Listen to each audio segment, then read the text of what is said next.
ஆண்டவராகிய இயேசு கிறிஸ்துவின் நாமத்தில் என் அன்பின் வாழ்த்துக்கள். இந்த காலை வேளையில் உங்களை சந்திப்பதில் நான் மகிழ்ச்சி அடைகிறேன். இன்றைக்கு நம்முடைய தியானத்திற்காக நாம் தெரிந்து கொடுக்கிற வேத வசனம் 1 கொரிந்தியரின் புஸ்தகம் 3ஆம் அதிகாரம் 7ஆம் வசனம். அப்படி இருக்க நடுகிறவனாலும் ஒன்றுமில்லை, நீர் பாய்ச்சுகிறவனாலும் ஒன்றுமில்லை, விளைய செய்கிற தேவனாலே எல்லாம் ஆகும். அப்படி இருக்க நடுகிறவனாலும் ஒன்றுமில்லை, நீர் பாய்ச்சுகிறவனாலும் ஒன்றுமில்லை, விளைய செய்கிற தேவனாலே ஆகும். நம்முடைய தேவனாகிய கர்த்தர் நம்முடைய வாழ்வில் அவருடைய அனுக்கிரகம், கிருபை நமக்குள் இருந்தால்தான் நம்முடைய பிரயாசத்தின் பலனை காண முடியும். ஒரு விவசாயி விவசாயம் செய்கிறார். அவர் அந்த விவசாயத்தில் உழுது பயிர்களை நடுகிறார், நன்றாக நீர் பாய்ச்சுகிறார். ஆனால் அந்த விவசாய நிலம் அந்த பயிர்கள் பலன் கொடாமல் போகிறது. அது அந்த விவசாயி செய்த தவறா? இல்லை, விளைய செய்கிற தேவனாலே ஆகும். அப்போ ஆண்டவருடைய கிருபை, ஆண்டவருடைய தயவு இருந்தால் அந்த நிலை, அந்த குறைவுகள் முற்றிலுமாக மாற்றப்படும். இதுதான் உண்மை. சில ஆண்டுகளுக்கு முன்பு ஒரு நாள் ஒரு கிராமத்திற்கு, அதாவது எந்த கிராமத்துக்கு போக வேண்டும் என்று ஆண்டவரிடத்தில் கூடி ஜெபித்து, ஆண்டவர் அந்த இரவில் இந்த கிராமம் அந்த பெயரை சொல்லி இந்த இடத்திற்கு போக வேண்டும் என்று வழித்தடங்களை எல்லாம் காண்பித்து, இதுதான் நான் உங்களை கொண்டு போகிற அந்த பட்டணம் என்று சொல்லி சில கிராமங்களுக்கு அழைத்து போவது வழக்கம். அப்படி அந்த கிராமத்திற்கு நாங்கள் போன பொழுது எல்லா வீடுகளும் அந்த கிராமத்தில் பூட்டியிருந்தது. ஆளே இல்லை. அந்த கிராமம் முழுவதும் பெருச்சோடி இருந்தது. அப்பொழுது நாங்கள் ஆண்டவரத்தில், ஆண்டவரே, நீங்கள் இந்த கிராமத்துக்கு வர சொன்னீங்க, ஆனால் இந்த கிராமத்தில் ஒருத்தரும் இல்லையப்பா, ஒருத்தரும் கிடையாது. நாங்கள் யாருக்கு போய் சுவிசேஷம் அறிவிக்க?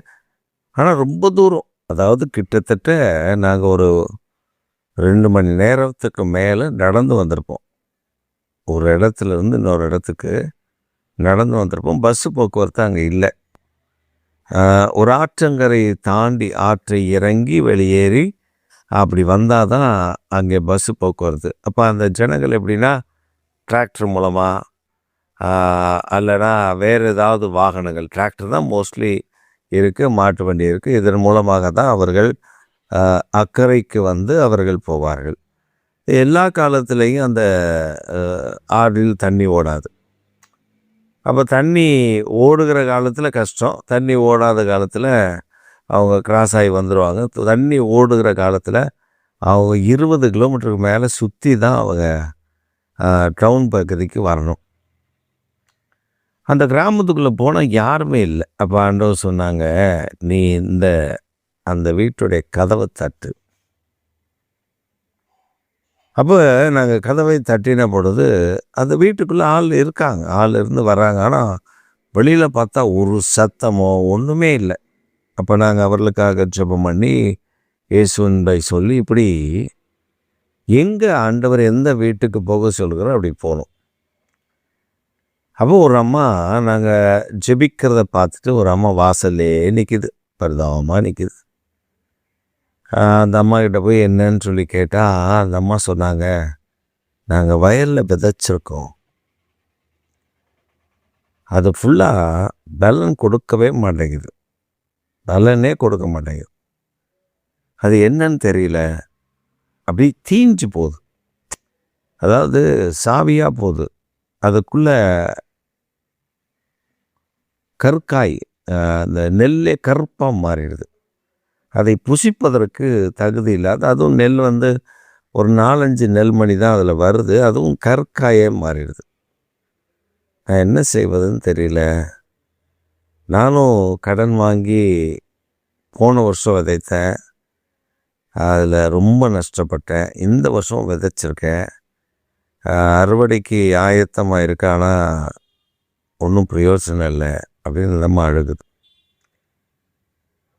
அப்போ நாங்கள் ஜெபித்த பொழுது ஆண்டவர் அந்த இடத்தை காண்பித்தார்.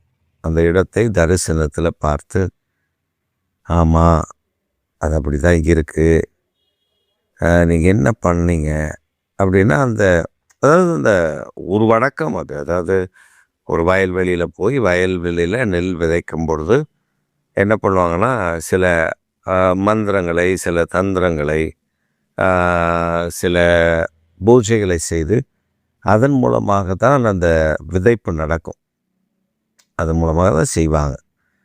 அப்போ அந்த மாதிரி அந்த அம்மா செய்திருக்காங்க. யாரோ சொல்லி தீட்டு கடிக்கணும் அப்படின்னு சொல்லி என்னென்னமோ பண்ணியிருக்காங்க. அதனால் அந்த நிலம் பாழான நிலத்தை போல தோன்றினது. அப்புறம் நாங்கள் ஜெபம் பண்ணி எண்ணெய் தண்ணியெல்லாம் கொடுத்து அதில் போய் நீங்கள் தெளிங்க, அறுவடைக்கு முன்பு அதனுடைய மாற்றங்களை நீங்கள் காண்பீர்கள். அப்புறம் அந்த அம்மா தெளித்து அது அறுவடைக்கு முன்பு நல்ல மாற்றங்களை அவர்கள் கண்டார்கள். அப்போ நம்ம விதைக்கிறவர்களாலும் ஒன்றுமில்லை, நடுகிறவனாலும் ஒன்றுமில்லை, விதைக்கிறவனாலும் ஒன்றுமில்லை, நீர்ப்பாய்ச்சுகிறவனாலும் ஒன்றுமில்லை, விளைய செய்கிற தேவனாலே ஆகும்.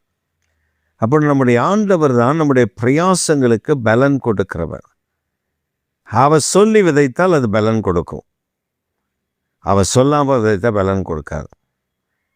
சில நாம் ஊழியத்தில் கூட பாருங்களேன், நாம் மற்றவர்கள் அப்படி சொல்லுவோம், இந்த நேரத்தில் ஜெபம் பண்ணால், அந்த நேரத்தில் ஜெபம் பண்ணால் ஆண்டவர் இப்படி செயல்படுவார், அப்படி செயல்படுவார்னு அவங்க அனுபவத்தை சொல்லுவாங்க.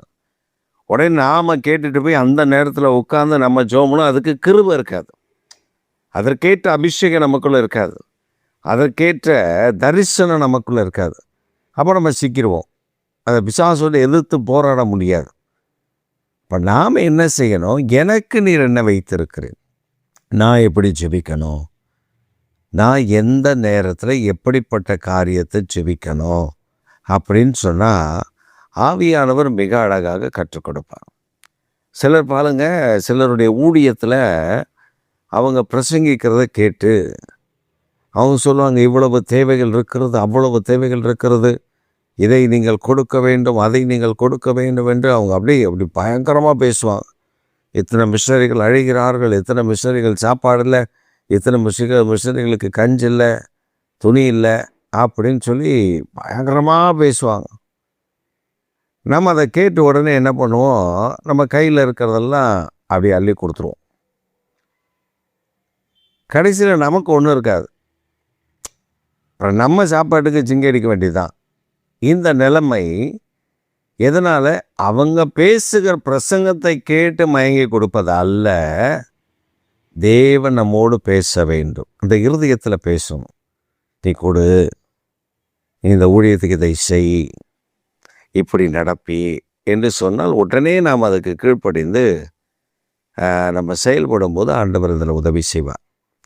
இந்த போன வருஷத்தில் சரியாக சொல்லப்போனால் போன வருஷம்